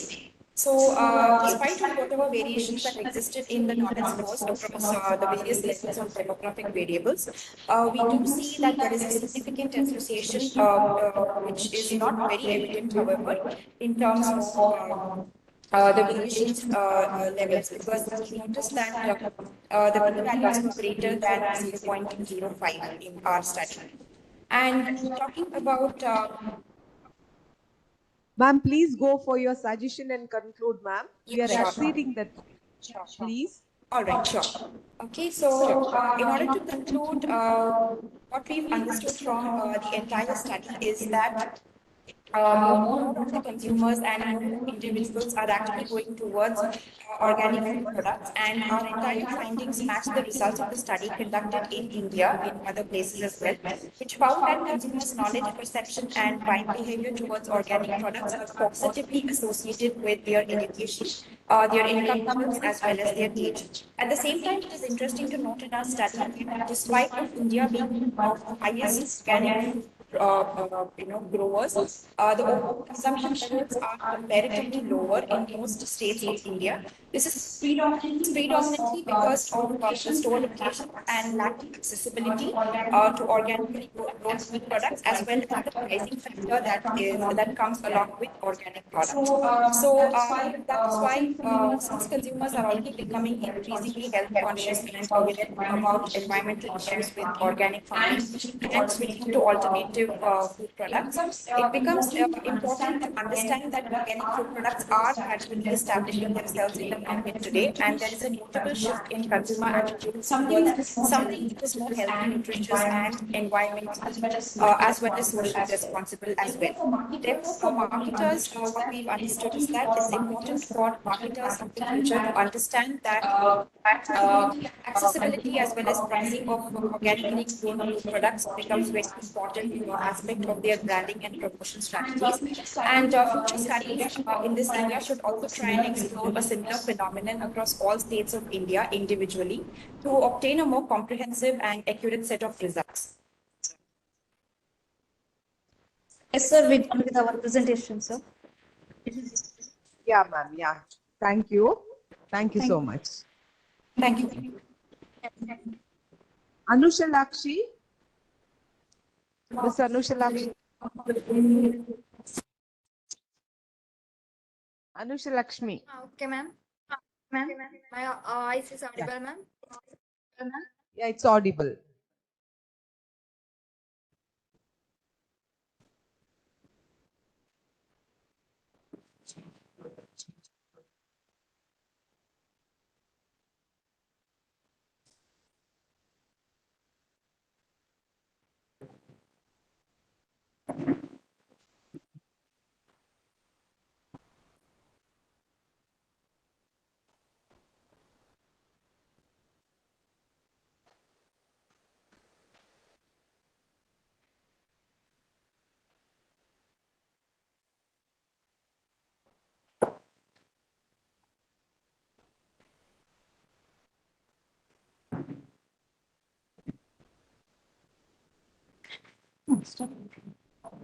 So, good afternoon, everyone. I'm Anusha Lakshmi from KVG College of Engineering, Surya. Today, I'm presenting scientific research on financial sector, sustainable innovative strategy for business development in the current scenario. So, online banking is the most significant advancement in the long run. So, it's the most advantageous to the customers to use online transactions. So, to success in the business or banking sectors, there is a include traditional banking practices, securities, and technical problems are there. So there is a comparison between the cooperative banks and commercial banks. Cooperative banks are facing challenges to implementing the cooperative banks in digital banking in rural sectors, whereas commercial banks are they have great financial resources and they have good education systems and training program given to the employees. So improving digital infrastructures, they are concentrating on improving digital infrastructures in rural sectors because every people are agriculture background. So they are unaware about the knowledge. So they are concentrating on improve the digital infrastructures in rural area. Based on digitalizations and digital infrastructure. Digital infrastructures means it's a system, software, data, etc. So text-based chatbots on the basis of question with the customer's experiences and represented through the machine learning. Transformations of traditional banking. So before traditional banking, everyone went to the bank and doing the transactions. Now it is digitalized. So they bring the new opportunity to the customers, or there is new opportunity to the employees also. So they can the customers can easily concentrate on or do the transaction through the online. The data, the study is on the basis of primary data and secondary data. Primary data through interview and questionnaire. Secondary data is published source and more than 10 papers. Challenges faced by customers and employees of cooperative banks. What are the challenges faced by the employees? They are unaware about the knowledges because they are in rural people. They are unaware about the knowledges. Lack of network speed also.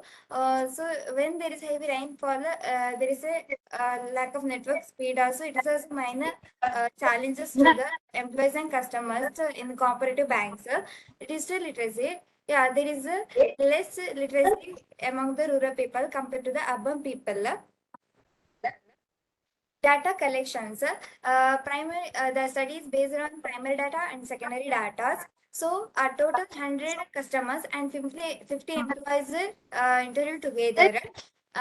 On the basis of employees, challenge faced by the employees and customers of cooperative banks. Data analysis on the basis of descriptive statistical tools and regression analysis. Findings. It includes an overview of the challenges faced by employees and customers of cooperative banks in implementing digital banking services. Effect of digital banking on customers. Digital awareness. So, rural communities have low level of digital literacy compared to urban. So, it is difficult to access online banking or digital banking transactions. Network issues.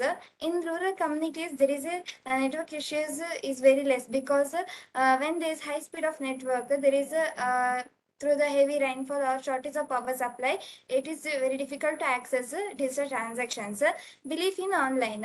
Rural people are stick on traditional systems. So they are difficult to believe in online or digital transactions. Security concern. They have concern about their digital transactions before using the online transaction. So they are only stick on the traditional banking systems. So we can, through the examinations of correlation analysis, so null hypothesis, there is no significant relationship between digital awareness and belief on online transactions. Alternative hypothesis, there is significant relationship between digital awareness and belief on online transactions. So we can say that there is a correlation analysis is less than 1. So there is no digital relationship between digital awareness and belief in online. There is a negative relationship between digital awareness and belief in online in rural people, in rural sectors. Impact on digital banking on employees. Digital infrastructures. To the rural community, there is a heavy rainfall or speed of network. It is difficult to access digital infrastructures. Customer literacy. In people, rural people, they are unaware about the knowledge. They are from agriculture background. So they are difficult to access digital infrastructures in in the future, sir. So resistance to change. They work on the traditional banking system, so they are difficult to resistance to change the digital transactions or online transactions, inadequate resources.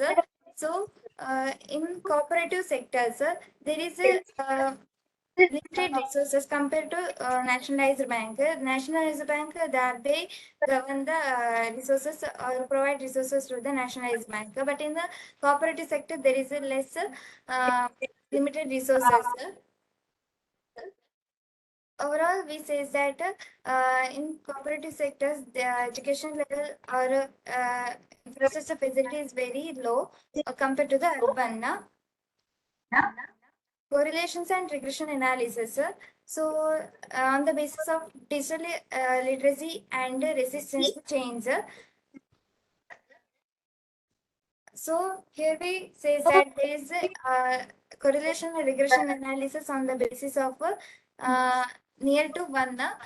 So, null hypothesis rejected and alternative hypothesis accepted.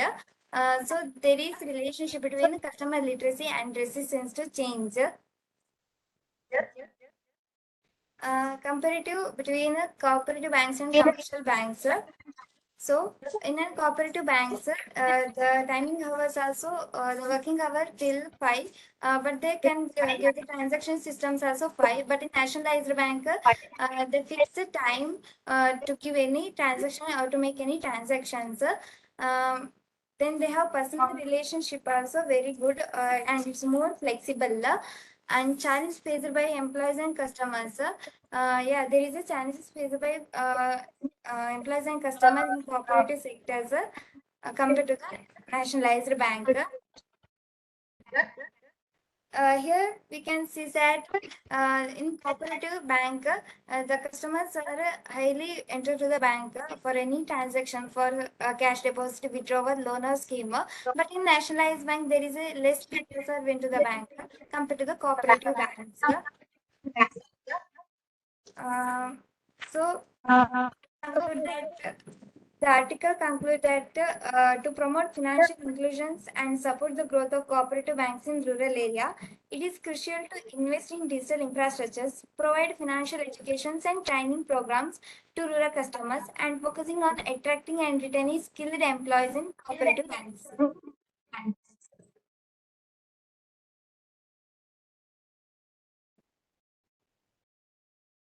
So the comparison between cooperative and commercial banks in complex and vary depending upon various factors.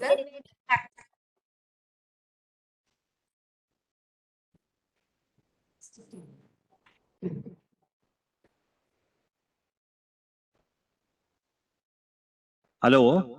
Hello, madam. As per your paper says, it is a innovative strategy. Could you please throw light on what strategy would you like to have compared to a commercial bank and cooperative bank?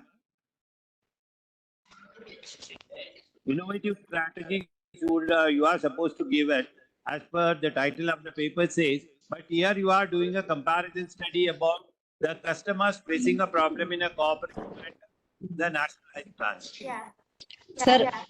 Sir, actually, mainly we are focused on our place, that is Sulya. Yeah. So Because- here actually using the technology is very less, sir.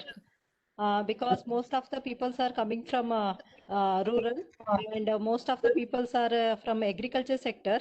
So they don't know how to use, and if they have knowledge also, they are refusing to use.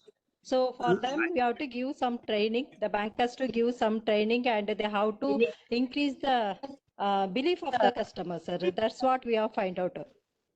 Okay, madam. Okay, but I agree with you, but the strategy should be given for the better use of cooperative banks in Sulya. At least one strategy, if you can throw a light on that, it will be very useful. Because here you will be having a only comparison studies with the different attributes. No, sir, that, you will be showing it. training That is the and all. Training and suggestion you can think of in the next paper or in your enhancement paper. Okay? sir. Okay, sir. Thank you, sir. Thank you. Thank you, ma'am. Prisha, right.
Very good afternoon to everyone.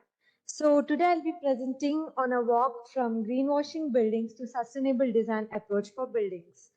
So the overall concept is when you have seen so many buildings, for example, in Mangalore, when you see a building called Fern Hill in Nantur, and there's a building where At Home by Apple Pie. So you see ferns and plants which are presented on the walls of the building, and you think, okay, this is green building because there is vertical gardens and plantations everywhere. But the thing is, that is what is called as greenwashing. So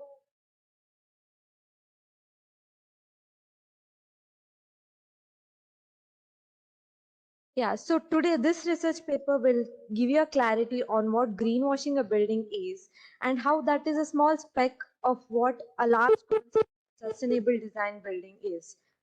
So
Yes. So the most basic steps that you see in a sustainable building is a sensory faucet. That is when you put your hand, you get water directly without you turning it on, so that no one is keeping the tap on.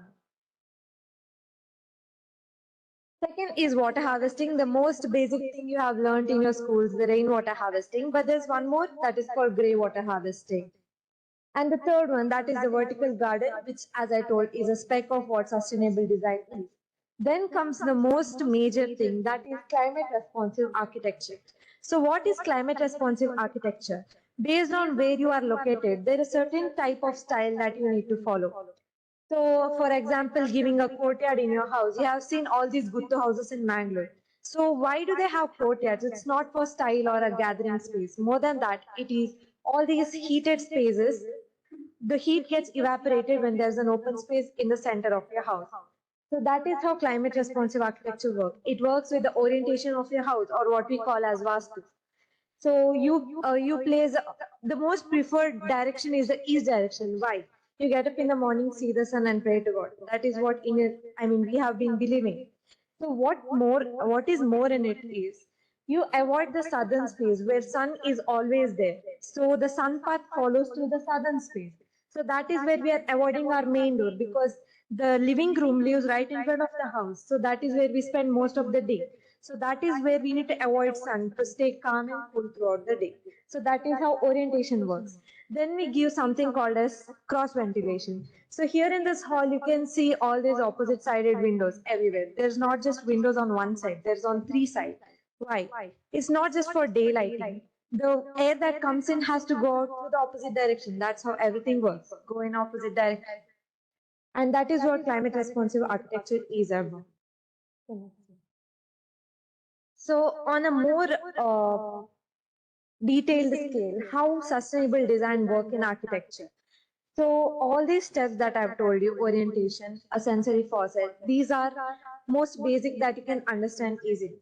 So these are few steps that major buildings, like which are LEED rated buildings, a great green certified buildings follow. That is to give a pergola that creates microclimate in a public square. And we give a palm tree that gives shadow in a courtyard. Or there's a daylighting and glare control. So what daylighting and glare control is? In a classroom, if there's a blackboard on this side and there's a window on the opposite side. So you might have felt this when your teacher is writing on the board in a chalk piece. Sometimes that is not visible because of the light hitting it. So those are the basic things that we don't recognize, but that is where architecture comes into act. So instead of putting all the lights in that space, we can save energy through making use of daylight by giving an atrium or an open space right beside it. Then we give solar panels. Obviously, many of you are clear with what solar panels do. Then comes the green roofing. Then we give locally available plants are provided in most of the spaces. So basically, whatever is here has been living here, has been helping us here throughout the days. So you see coconut trees are everywhere in South India. Why is that? Because coconut tree has been grown in this space and has been giving us the things that we need to live in this climate. We drink tender coconut. Why is that? For the heat that is here. So if you bring a bonsai, that is a Japanese implementation of gardening, and you plant it here, is there any use for the nature? No, it is just for aesthetic purpose. So whatever is already here, make use of whatever is there and bring a new style to it. Next comes the chilled, okay, there are chilled beam techniques. That is the HVAC system which you are sitting in right now. This is one of the sustainable aspects. And the cooling source heat pump, and then comes the rainwater and fortification, and then comes the grey water recycling. You wash a car, whatever wastewater is going, that is being absorbed by the ground. Actually, the grey water that is collected through car washing is actually good for your plants. Did you all know that? Put the grey water into your plants, and that is one way of recycling whatever water is taken. And there are many buildings where grey water is recycled and is used for flushing, etc. Then we give, then in the building aspect, we give large spaces, large open spaces, or compact spaces based on the climatic condition. Then comes the prefabricated technique of construction. That is, whatever So there are bricks that is being burned in a kiln and so much energy is produced to make a brick there. Instead of that, this prefabrication technique, what it does is, it reduces the whole transportation cost that is from the factory to your place. Imagine how much of fuel is saved there and how much of time is saved. So much of labor charge is saved. So that is one of the aspects. Then comes the local healthy materials, that is the lateral stone for mangroves, and waste recycling centers and the presence of detector for lightings. Then comes the water saving measures. Next. So this is the whole aspect of what I told you all as a green building. You can see a green roof, the balcony, living room with the photovoltaic, then access between the walls for the green space. Then comes the green roof. All these space is as a painting of the green. It's like when you see, it gives you calm. It's for the aesthetic purpose, not for the sustainable purpose. It's just a part of sustainability. And you saw how sustainable design is much more vast than that. Yes. Okay. So this is a case study that we had done for Indra Paryavaran Bhavan, which is located in Delhi. As you can see, the major thing they have done there is give a lot of open spaces in the center. Obviously, it's a government office and government gives you enough land for a government office. So why not implement sustainable things there? So this is how they have done the whole water system in that whole building. That is, they have given a biodigester for the grey water treatment. Then they have given a flushing water tank which goes through the grey water again. Then comes the rainwater harvesting that is used for the chiller plants for the HVAC system. HVAC is nothing but the air conditioning system in all the large buildings. And in the center of the 4 blocks is a huge space for all the trees and plants. It's all providing an aesthetically beautiful space too, and it is improving the sustainability. So then comes another technique that is called biophilic design.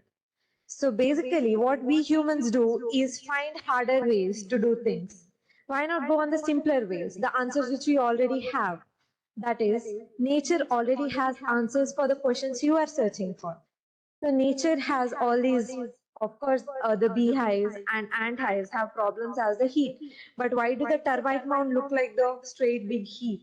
Do they have an architect? No. They have learned it through the nature, that is how the heat evaporates. That's a stack effect. So this is a very famous award-winning building called the Falling Waters. This falling water is built on a water fountain, which is practically impossible when you look through the natural eyesight. So this building is built within the nature using all these materials that are present between the nature. When you see it, it doesn't look like it is coming out and it is saying that, look at me, I'm an architectural building. No, it is looking as if the nature has made it. It is coming within the nature. So that is how they have built with the rocks and all the, whatever is coming out is not, the foundation doesn't go deep inside the soil there and it is not intruding with the nature. It is living within the nature. So that's how the sustainability has to come out. You don't need to find new techniques, new technologies. Just try to search answers from the nature. So this is the Pritzker Prize. So Pritzker Prize in Architecture is the most renowned award that is equal to Nobel Prize in Architecture. So last year, David Francis Kere has won Pritzker Award for his technique in ethical commitment, aesthetic quality, and environmental efficiency. You see this building that he has designed. Do you see anything green in this whole structure? There is no leaf at all. So then what is sustainability? That is where he has used these techniques that I'm going to tell you. The collaborative design process. So the first thing he has used here is community. So what we basically forget in sustainability, in any factor, that it is not just about nature and environment. It is about social, economical, and cultural aspect. So community is, what he has done is, whoever people were living in that space, he has used all those people and their skills in constructing this building, therefore reducing the labor charges, therefore reducing any importing of people or any importing of technicians to work on this project. That's how he has reduced fuel there and he has reduced economy there. Then comes the materials. All that material you can see is locally available in the area he has been. That is the bricks or the stones that he has used throughout. Then comes the vernacular style he has followed with the courtyard. which is dissipating a huge amount of heat. And that is why when you go to a Guttu house, you don't feel heat inside that. It's just cool. Next comes the innovative techniques. That is the last factor, which is science and technology, which he has used in the structure. So now what we have to look into is vernacular architecture and sustainability. As I told, biophilia. So what the funniest part is, our ancestors already knew that nature has answers for everything. What our generation thinks is whatever is coming as science and technology is all that is going to save the world. Not at all. So whatever you are trying to do different already has been made in a much simpler way. That is, I have 4 nice examples for you. Next one. A mangrove tile roofing, which is used in every South Indian homes. If you go to Kerala, throughout the road, you see all these houses with mangrove tile roofing. Even in Mangalore, if you go to the Udupi section majorly, when you pass through Padubidri, you see all these houses that have maintained the proper old style with all this mangrove tile roofing. So why is mangrove tile roofing that good? And why is it mangrove? Basically, all these clay tiles have this technique of not, what the RCC structures do. It absorbs all the heat and it's contained within it. So you see a flat roofed house in Mangalore, it's completely heated. When you go to such houses, you can feel it when you enter that it is completely cool and so welcoming. Then comes the homes in Rajasthan with large open deck. So you feel that the open deck is for them to sit outside and chill. No. In Rajasthan, the major thing is people don't sleep inside the house. They sleep outside the house. Why? Because it is cool at night and hot. If they sleep inside, it's going to get hot. So that's why they have the large courtyard space, and that also helps in reducing the compact space, big building and big block. Third comes the courtyard houses in South India, as I told you, major thing, stack effect. Then comes the fourth, windows with jalis in Jaipur. Every palace you go to in North India has jalis. Why? Even that acts as stack effect. For the all these heated spaces should not have large windows. So that's the most basic principle. So heated space needs small opening. Why? All this heat tries to go out with this small opening when there are small opening, and all this cool is retained through the earth, not through the air in northern space. So that's how vernacular architecture has its part in sustainability. So this is a whole presentation on give you a clarity on how greenwashing and sustainability is completely different and how you have answers for whatever you're searching. It has already been answered, so look into the books. Thank you.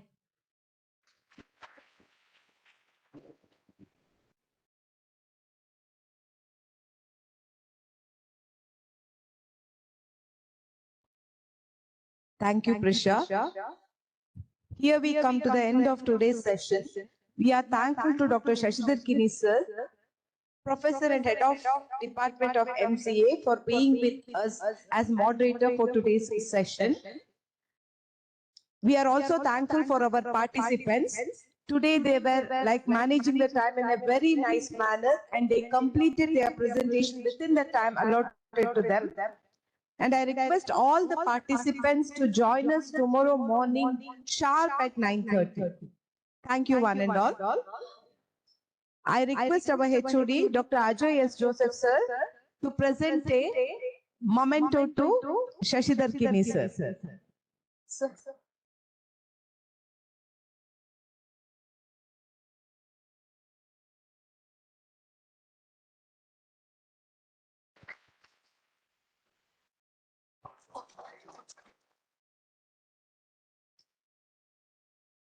Once again, I thank everyone for being with us. Thank you.